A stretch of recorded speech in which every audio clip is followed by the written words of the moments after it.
O Senhor esteja convosco. Ele está no meio de nós. Proclamação do Evangelho de Jesus Cristo segundo Lucas. Glória a vós, Senhor. Muitas pessoas já tentaram escrever a história dos acontecimentos que se realizaram entre nós, como foram transmitidos por aqueles que desde o princípio foram testemunhas oculares e ministros da palavra. Assim sendo, após fazer um estudo cuidadoso de tudo o que aconteceu desde o princípio, também eu decidi escrever de modo ordenado para ti, excelentíssimo Teófilo. Deste modo poderás verificar a solidez dos ensinamentos que recebestes. Naquele tempo, Jesus voltou para a Galileia com a força do Espírito, e sua fama espalhou-se por toda a redondeza. Ele ensinava nas suas sinagogas e todos o elogiavam, e veio à cidade de Nazaré, onde se tinha criado. Conforme seu costume, entrou na sinagoga no sábado e levantou-se para fazer a leitura. Deram-lhe o livro do profeta Isaías. Abrindo o livro, Jesus achou a passagem que está escrito: O Espírito do Senhor está sobre mim, porque Ele me consagrou com a unção para anunciar a boa nova aos pobres, enviou-me para proclamar a libertação aos cativos e aos cegos a recuperação da vista, para libertar os oprimidos e para proclamar o ano da graça do Senhor. Depois fechou o livro, entregou-o ao ajudante e sentou-se. Todos os que estavam na sinagoga tinham os olhos fixos nele. Então começou a dizer-lhe: Hoje se cumpriu esta passagem da Escritura que acabastes de ouvir. Palavra da salvação. Glória a vós, Senhor.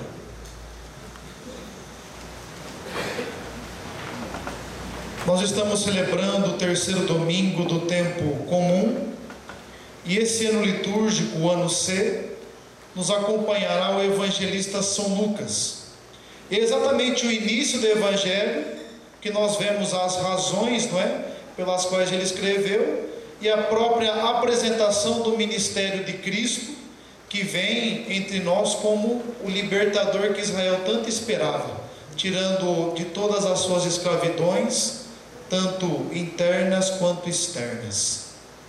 É interessante que a liturgia de hoje coloca a sua centralidade na própria palavra de Deus como realidade que conduz o curso da história, que conduz a nossa vida. Na primeira leitura do livro de Neemias, nós vemos um contexto no qual o povo descobre o livro da lei e o celebra em uma assembleia litúrgica também. É interessante que a experiência desse povo foi uma experiência muito dolorosa. O livro de Neemias foi escrito entre o século V e o século IV, após o exílio da Babilônia. E o exílio é um momento no qual o povo ficou distante das promessas fundamentais que Deus havia dado a eles. A promessa que Deus deu era de terra e descendência. No exílio, eles não tinham terra, porque não estavam na sua terra, e a descendência foi fragmentada, porque não foram todos aqueles que estavam ali com o povo que foram para a Babilônia, foi apenas a corte, o grupo que coordenava a cidade. Então é um povo que se vê sem condução nenhuma, e numa terra estrangeira, depois de perder tudo, eles começam o trabalho de reconstrução. Isso é fundamental na vida, uma reconstrução que acontece através da palavra do Senhor. É um povo que não parou na experiência de sofrimento, mas que conseguiu, com a graça de Deus, olhar além da realidade e vislumbrar um Deus que é capaz de mudar o curso da história. No fundo, cabe a nós saber qual história nós queremos contar. A história de um exílio no qual fomos privados daquilo que é fundamental, e portanto somos aqueles que constantemente reclamam, se entristecem por lembrar o passado, Ou tal como o povo, colocamos a centralidade da nossa vida na palavra e, portanto, vivemos como pessoas que põem o pé no chão e atuam na realidade, constroem uma nova história.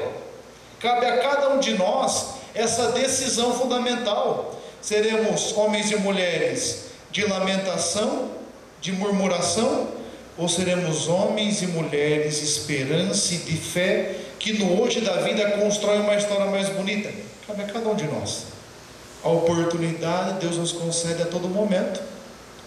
E essa palavra que conduziu o povo e o direcionou à realização das promessas, que conduziu e até auxiliou, fundamentou a reconstrução do povo de novo, na pessoa do Senhor, ela tem o seu pleno sentido.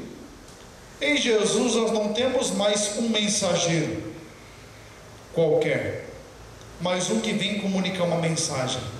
Ele é o próprio sentido de todas as coisas. E Lucas, quando escreve o Evangelho, nessa introdução que nos é apresentada, ele se dirige ao Teófilo, que do grego seria amigo de Deus, ou aquele que ama a Deus. Em outras palavras, se dirige a todos aqueles que voltam o coração para o Senhor e que têm o desejo de entrar no seu mistério, e apresenta o mistério de um Deus que vem realizar aquilo que o povo mais necessitava. Esses atributos que o Senhor apresenta de Isaías, aquele que anuncia boa nova aos pobres, que liberta os cativos, que tira da opressão, que dá vista aos cegos, que apresenta o ano da graça do Senhor, é aquilo que se esperava do Messias. E o Messias é uma categoria que indica alguém capaz de resolver as situações que nós tanto necessitamos. O Messias é aquele que vem da parte de Deus realizar o plano dele, e no Senhor se concretiza isso. Em outras palavras, para trazer para uma linguagem mais nossa, o Senhor é aquele que é capaz de realizar o que o nosso coração mais anseia e necessita. Ele é o Deus que é capaz de dar sentido à nossa história, e não existe sentido de vida sem o Senhor, porque Ele é o sentido de todas as coisas. E esse mesmo Senhor que se apresentou como cumpridor das Escrituras, quer que essas Escrituras se cumpram também em nossa vida. Ele continua o mesmo. Deus continua atuando na história. É evidente que em nossos tempos hoje, nós temos a tentação de pensar que Deus não caminha conosco, dadas as desgraças que têm acontecido, não é? O Papa Francisco tem falado muito de um humanismo solidário, a capacidade de compreender que o ser humano que está comigo não é rival, mas é um irmão, é um amigo, e portanto alguém que contribui comigo na edificação da sociedade, na edificação da igreja. Mas esse humanismo solidário, ele só é possível se nós prestarmos atenção em um pequeno detalhe do Evangelho de hoje. Na sinagoga diziam que todos tinham os olhos fixos em Jesus. Quando nós estamos com os olhos fixos no Senhor, e portanto dirigindo para Ele a nossa vida, nós somos solidários, nós aprendemos a cuidar, nós agimos com amor para com o nosso próximo.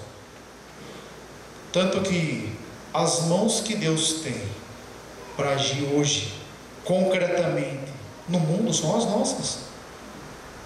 Ele nos concedeu tantas graças, tantas possibilidades, para que nós sejamos pessoas que no mundo sejam um sinal de amor. Só é possível concretizar esse humanismo solidário através da imagem de corpo que nos é apresentada na segunda leitura, se nós assumirmos a nossa vocação de cristãos que se formam ao redor da palavra e que agem como cristãos. Todo mundo acompanha, que tristeza lá em Minas, aquela barragem de Brumadinho que se estendeu, que matou tanta gente, acaba com a vegetação, acaba com uma cidade, por negligência. É quando nós tiramos o olho daquilo que é essencial e começamos a valorizar o trivial e secundário. Quando o nosso coração sai do Senhor, ele se volta para tantas realidades que não são as do Senhor, e o desastre é certo. Meu irmão e meu irmão, mal é uma realidade que até no primeiro momento pode ser que tenha sucesso, não é assim? Nós olhamos para as pessoas muitas vezes e achamos que não conseguimos nem entender pessoas que fazem o mal e que muitas vezes estão muito melhor que nós, né, em alguns sentidos. Mas o mal, ele frutifica, e quando ele frutifica, ele se volta contra aquele que fez o mal. É por isso que o mal tem que ser extirpado da nossa vida, e nós só conseguiremos isso se tivermos os nossos olhos fixos no Senhor. É interessante que essa ideia que São Paulo nos apresenta de corpo, ele é fundamental em nossa caminhada, mas muito difícil de ser vivido em nosso tempo. Percebeu como que nós somos individualistas hoje? Cada um pensa somente na sua satisfação individual. Por exemplo, de Minas, será que ninguém sabia que tinha problema nessa barragem? Será que ninguém sabia que precisava de manutenção? Mas às vezes a preocupação maior é com o secundário, é com o lucro, é com ganhar. Nós somos um povo que hoje mesmo no trabalho é tão difícil, o ideal de cooperação. É sempre aquela tendência de entender o outro como rival. Nós temos dificuldade de assumir projetos comuns, uma missão. O Papa tem falado muito que a vida é uma missão. E como que é difícil juntar gente, um grupo coeso para fazer o bem. E se nós pararmos para pensar, o nosso corpo ele é todo organizado, o corpo não compete com nenhuma parte dele, funciona, tanto que nós falamos que é um organismo, tudo funciona perfeitamente, porque cada qual tem a sua parte e não se sente inferior. O fato de nós não estarmos numa posição de destaque naquilo que fazemos, não significa que não temos importância. E o fato de estarmos em uma posição de destaque, se estamos, não significa que somos mais importantes. Nós temos que cultivar em nosso coração hoje a centralidade no Cristo. O que vale na vida não são as conquistas individuais, mas aquilo que nós conseguimos conquistar a nível de comunidade, a nível de igreja. Ninguém é feliz sozinho. Não tem uma receita de vida que te tire do sofrimento, mas tem uma que te tira da frustração. É não pensar a vida como você fosse uma ilha. Até Thomas Merton, autor de muitos livros, um místico do nosso tempo contemporâneo, vai dizer que ser humano nenhum é uma ilha. Nós não somos ilhas. Nós somos pessoas que necessitam de relação.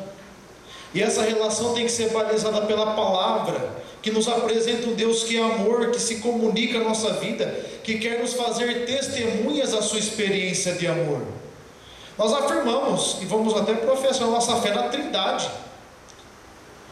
E a Santíssima Trindade, ela é acima de tudo relação.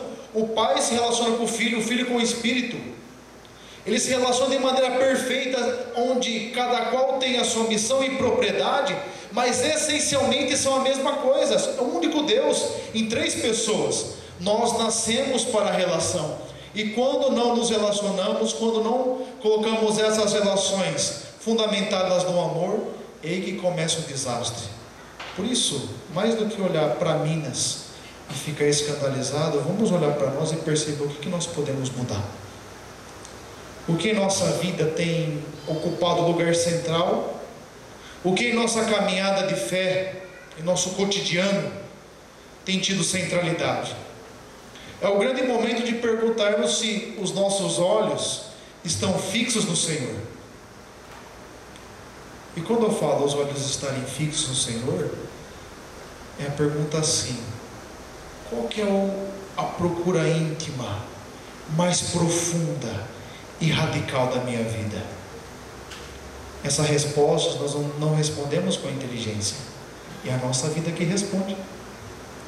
Como que nós temos vivido? Como que está o nosso dia a dia? Será que quando eu olho para a maneira como eu vivo, eu consigo me compreender como alguém que olha constantemente para o Senhor? Ou eu tenho olhado ainda para outras realidades que não são o Senhor e portanto caminho numa vida vazia, muitas vezes, e nós temos que tomar cuidado do vazio por causa de uma vida cheia demais, cheia de atividades, porque fazemos muito, mas não temos a coragem e nem muitas vezes a firmeza de olhar para o Senhor.